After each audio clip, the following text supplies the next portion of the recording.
Hola comunidad, gracias por escuchar nuestras historias.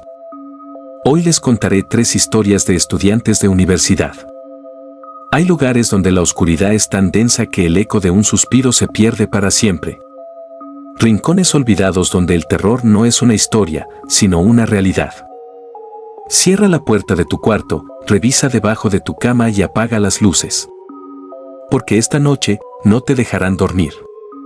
Comenzamos con la primera historia. La Ouija. El corazón de Francisco dio un vuelco. La sola visión de la tabla Ouija sobre la mesa del comedor de su pequeño apartamento de estudiantes en la Ciudad de México le revolvió el estómago.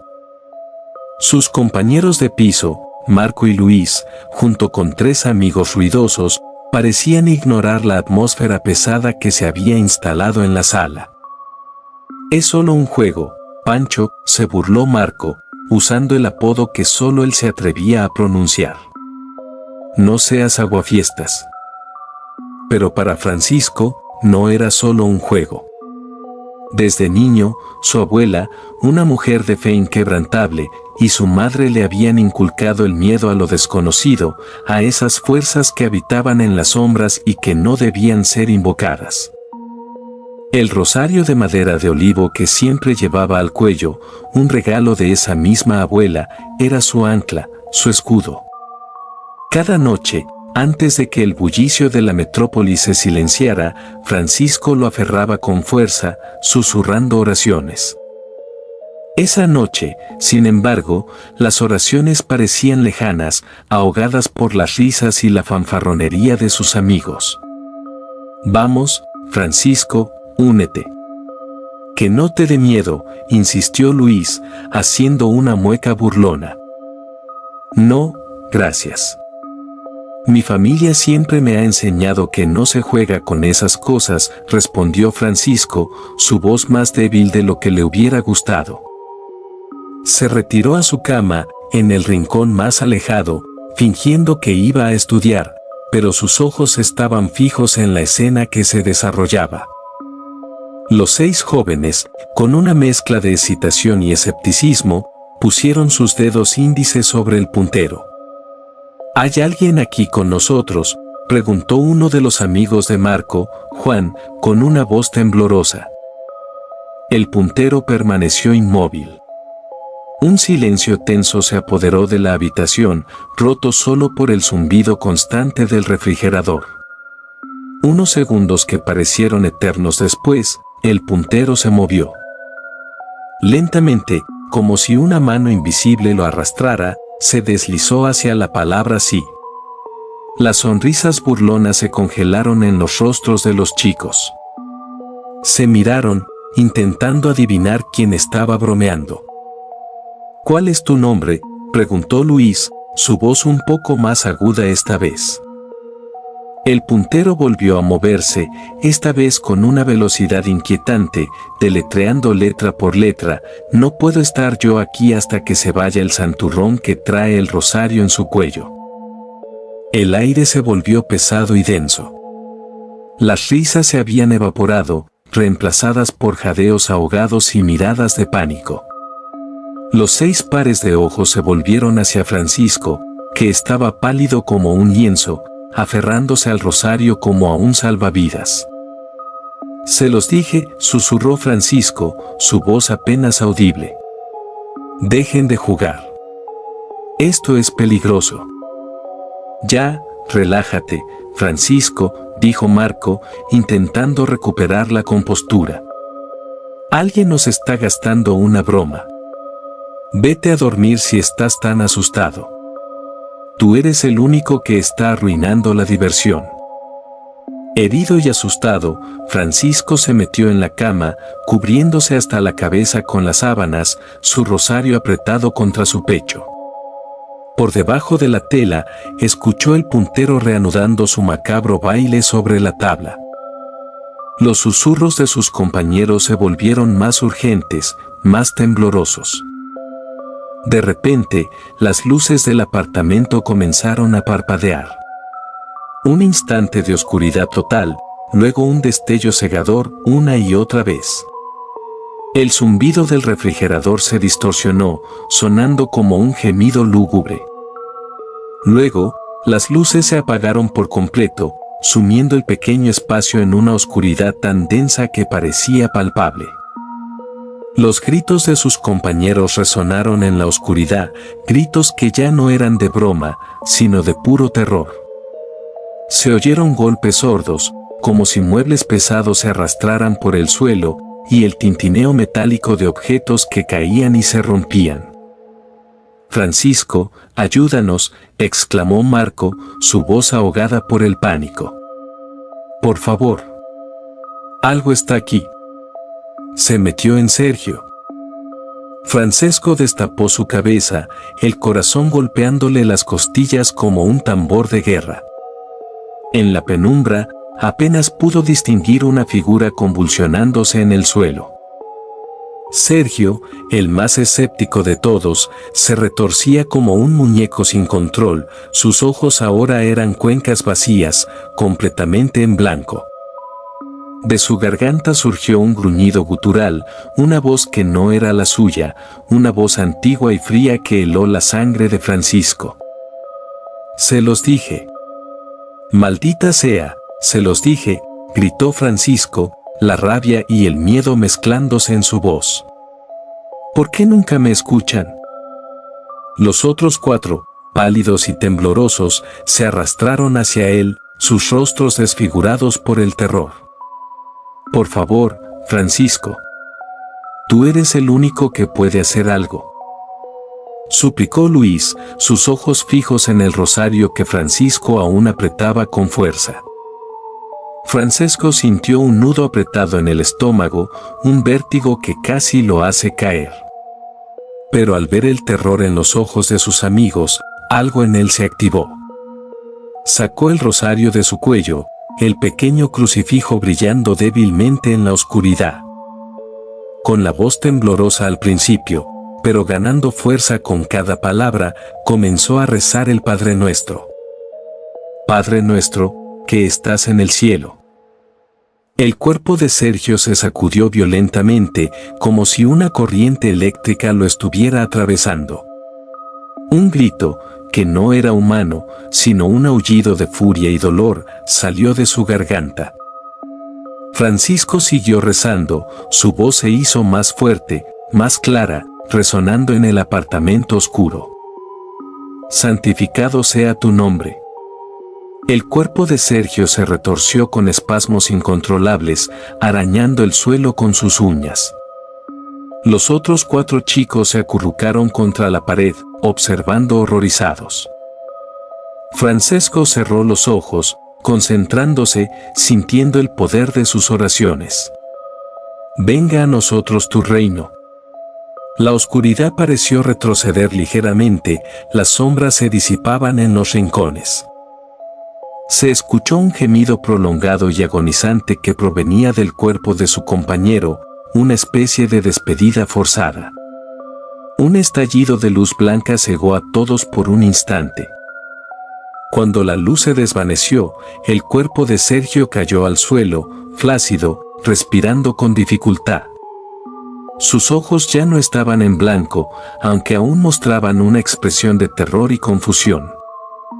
El apartamento estaba en completo silencio, salvo por la respiración entrecortada de los jóvenes y el débil zumbido del refrigerador que había vuelto a la normalidad. Los 5 se levantaron lentamente, sus cuerpos rígidos, sus miradas fijas en Sergio y luego en Francisco. El miedo aún estaba en sus ojos, pero había algo más, un respeto profundo, una gratitud muda. Nunca más, ni una sola vez, la tabla ouija volvió a ser mencionada en ese apartamento. Y cada noche, antes de dormir, Francisco se aseguraba de que su rosario estuviera bien sujeto a su cuello, un recordatorio constante de las sombras que acechan en la oscuridad y de la fe que las mantiene a raya.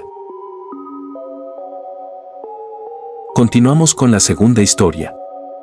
La maestra recién egresada de la universidad. Un escalofrío recorrió la espalda de Elena mientras el destartalado autobús la dejaba en el cruce de caminos polvoriento.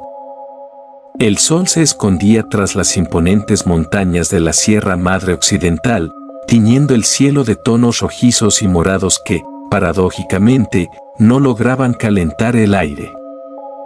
Era su primer trabajo como maestra recién egresada, y la Secretaría de Educación la había enviado a Los Pinos, una comunidad tan remota que ni siquiera aparecía en su mapa.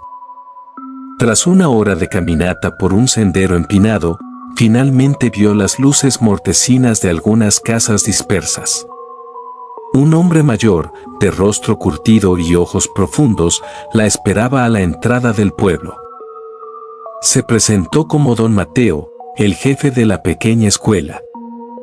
La escuela era una humilde construcción de adobe con un solo salón. Elena dormiría en una habitación contigua. La primera semana transcurrió con normalidad. Los niños eran curiosos y ávidos de aprender, aunque las historias que contaban sobre la sierra hablaban de criaturas extrañas y luces que danzaban en la oscuridad. Elena, con su mentalidad urbana, lo atribuía a la rica tradición oral de la región. Una noche, un aullido largo y lastimero rompió el silencio. No sonaba como un coyote. Era más grave, más inteligente. Elena se asomó por la ventana. La luna llena iluminaba el paisaje montañoso, pero no vio nada. Don Mateo, al día siguiente, les restó importancia. Son solo los perros salvajes de la sierra, maestra. No se preocupe. Pero los aullidos se hicieron más frecuentes, acercándose cada noche a la escuela. Los campesinos comenzaron a hablar en voz baja sobre un nahual que rondaba la zona, un ser humano con la capacidad de transformarse en animal. Elena escuchaba con escepticismo, aunque una semilla de inquietud comenzaba a germinar en su interior. Una noche de tormenta, los aullidos cesaron, reemplazados por arañazos en la puerta de su habitación. El sonido era desesperado, casi humano. El miedo la paralizó. A la mañana siguiente, encontró huellas extrañas alrededor de la escuela, una mezcla confusa de pisadas de animal grande y algo que se asemejaba a una mano deforme. Otro maestro recién llegado, un joven llamado Luis que daba clases en un pueblo aún más alejado, llegó una tarde pálido y tembloroso. Contó que, mientras regresaba a su casa al anochecer, una criatura con ojos brillantes y pelaje oscuro lo había seguido por el sendero, corriendo a dos patas por momentos. Aseguraba que no era un animal común. Una noche, Elena no pudo dormir. Un fuerte golpe en la puerta de la escuela la despertó. Salió y vio la figura de don Mateo bajo la luz de la luna. Su rostro estaba desencajado. Maestra Elena, dijo con voz grave. Tenemos problemas. Una de las cabras del pueblo ha sido atacada. Las heridas no son de ningún animal que conozcamos. Esa noche, los pobladores se reunieron en la plaza, iluminados por fogatas. Hablaban en voz baja, con miedo en sus ojos. Don Mateo explicó que, según las antiguas creencias, cuando un nahual se siente amenazado o quiere marcar territorio, ataca al ganado. Elena comenzó a atar cabos. Los aullidos, las huellas, la historia de Luis, y ahora esto. La incredulidad comenzaba a desvanecerse, reemplazada por una sensación escalofriante de que algo siniestro acechaba en las montañas. En los días siguientes, Elena notó un comportamiento extraño en uno de los niños, un chico callado y solitario llamado Mateo, como el jefe de la escuela, pero más joven. A veces lo veía observándola fijamente con una intensidad perturbadora, y en sus ojos parecía haber un brillo animal. Una tarde, mientras regresaba de visitar a una familia en las afueras del pueblo, el sendero se oscureció de repente. Sintió una presencia detrás de ella. Se volteó y vio dos ojos amarillos brillantes que la observaban desde la maleza. No podía distinguir la forma, pero la intensidad de la mirada la heló hasta los huesos. Comenzó a correr, con el corazón latiéndole con fuerza. Escuchaba ramas romperse detrás de ella, un sonido que no era el de un animal cuadrúpedo. Tropezó y cayó, y al levantar la vista, vio la silueta oscura de una criatura grande y ágil saltando entre los árboles. Por un instante, creyó ver la forma de un hombre antes de que desapareciera en la oscuridad. Elena regresó a la escuela temblando. Esa noche, don Mateo reunió a los maestros. Su rostro era sombrío. Deben tener cuidado, les dijo. En estas montañas hay cosas que la gente de la ciudad no entiende. Cosas antiguas, poderosas. A partir de esa noche, Elena y Luis se movían siempre juntos. Evitaban los caminos solitarios al anochecer y escuchaban atentamente cualquier sonido inusual.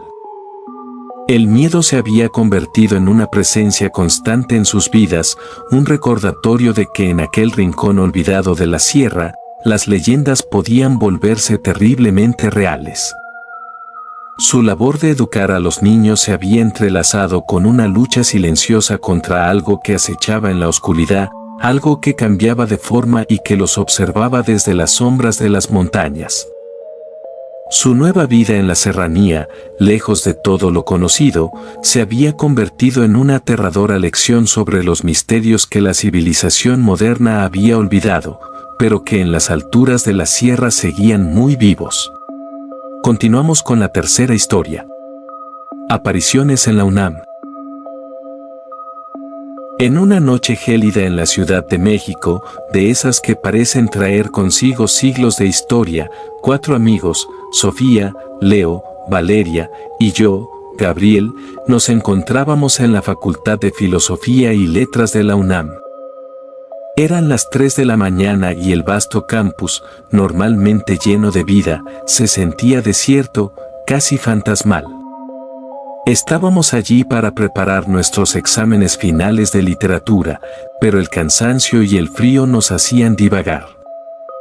Juro que vi una sombra por el pasillo, bromeó Leo, tratando de romper el tenso silencio. Debe ser la Llorona, buscando sus apuntes perdidos.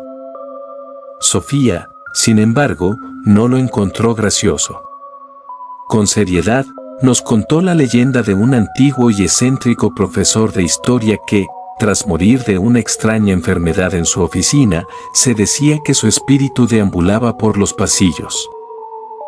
Dicen que a veces ayuda a los estudiantes que se quedan hasta tarde, pero si no le pones atención, se enoja y te arrastra a su tumba.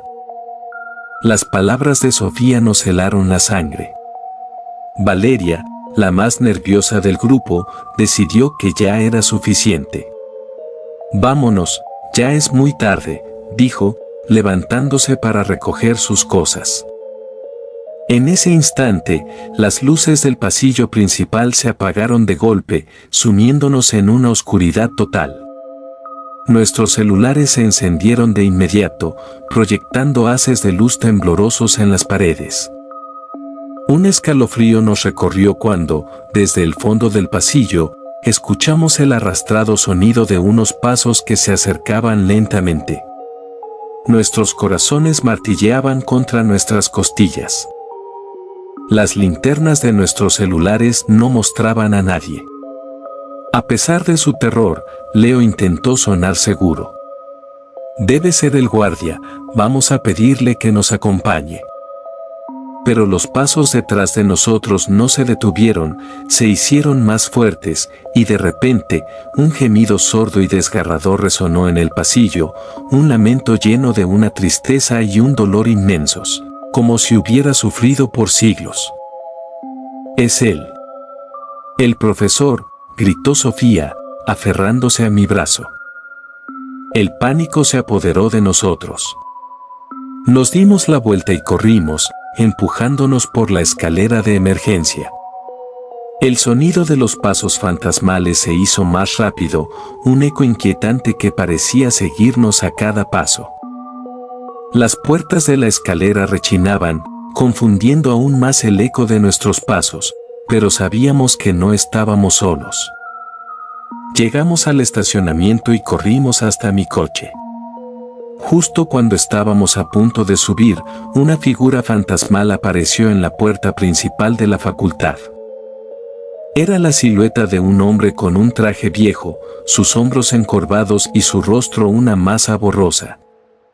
Se quedó inmóvil, observándonos con lo que parecían ser cuencas vacías. ¿Qué quiere de nosotros?, sollozó Valeria, cubriéndose la boca. No lo vean a los ojos, gritó Sofía, jalando a Valeria hacia el coche. Va a arrastrarnos con él. Saltamos al coche. Con las manos sudorosas, encendí el motor y me alejé del campus a toda velocidad, dejando atrás a esa entidad y el eco de su lamento. Al día siguiente, la universidad parecía normal. La luz del sol disipaba las sombras y las risas de los estudiantes llenaban los pasillos. Pero cada uno de nosotros sabía la verdad.